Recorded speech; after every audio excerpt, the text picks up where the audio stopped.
দখলের বিরুদ্ধে অভিযানে তৃণমূল পৌরসভা রাজ্য জুড়ে শাসক দলের ওপর থেকে নিচের মদতেই লুট হচ্ছে জমি, কটাক্ষ বিজেপির।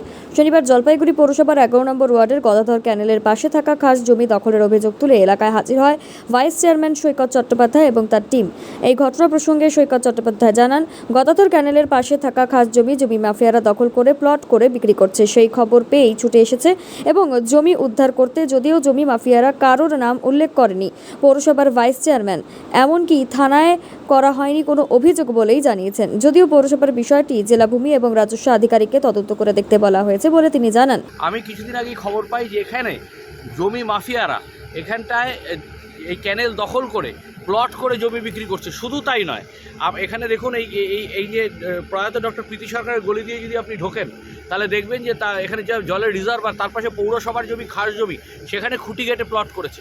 এবং এইখান থেকে যদি ক্যানেলে ওঠার পর দেখবেন বাঁদিকে খুঁটি কেটে প্লট করা হয়েছে।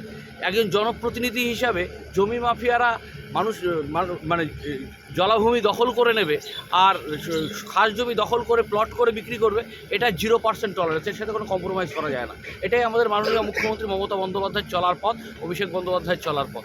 তাই আজকে জেসিবি নিয়ে আমি নিজে দাঁড়িয়ে থেকে পুরো যত জমি মাফিয়াদের যত যেভাবে ক্যানেল দখল করেছে, ক্যানেল আজকে ঘুরে পরিষ্কার করব এবং যারা খাস জমি প্লট খুঁটি বেঁধে দখল করেছে বিক্রি করার চেষ্টা করছে সবটা ভেঙে দেবো এবং তারপরে সরকারি বোর্ড লাগিয়ে। অপরদিকে এই জমি উদ্ধার অভিযানকে কেন্দ্র করে কটাক্ষ করে বিজেপি নেত্রীর বুবাই কর তৃণমূল কংগ্রেস দলকে এক হাত নিয়ে বলেন, সন্দেশখালী থেকে কোচবিহার সবখানেতেই তৃণমূল কংগ্রেস একেবারে দুর্নীতিতে চক্রান্ত একেবারে লিপ্ত। তারা এদের মদতদাতাই তো তৃণমূল কংগ্রেস, আর তৃণমূল কংগ্রেসের মদতে ডায়মন্ড হারবার থেকে কুচবিহার সমস্ত জমি মাফিয়ারা উৎসাহিত এবং জলা জমি বুঝিয়ে জমির ক্যারেক্টারকে চেঞ্জ করে এরা জমি দখল করছে এবং এর ভাগা জেলা থেকে একদম কালীঘাটের টালিচালা পর্যন্ত পৌঁছে যায়।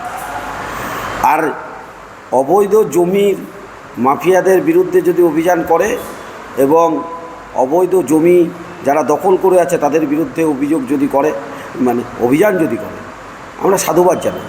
কিন্তু সেটা স্টেশন রোড থেকে শুরু করা হোক, তৃণমূল পার্টি অফিস, অবৈধ সরকারি জমির উপর স্থাপিত।